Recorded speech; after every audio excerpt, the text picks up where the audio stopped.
வங்கதேச இந்துக்களை பாதுகாக்க கோரி காரைக்காலில் மாபெரும் கண்டன ஆர்ப்பாட்டம் வங்கதேச இந்து உரிமை மீட்புக்குழு சார்பில் நடைபெற்றது.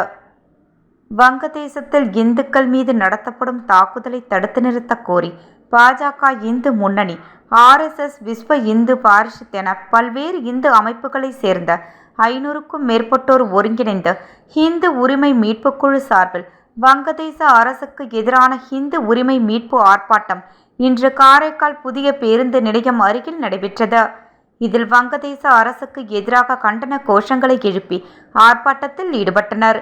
மேலும் அங்கு இந்து துறவிகளையும் இந்துக்களின் சொத்துக்களை சேதப்படுத்துவதையும் மேலும் இந்து பெண்களை கடத்தி மானபங்கப்படுத்துவதையும் தடுத்து நிறுத்த வலியுறுத்தி இந்து உரிமை மீட்புக்குழு சார்பில் கண்டன ஆர்ப்பாட்டம் நடைபெற்றது.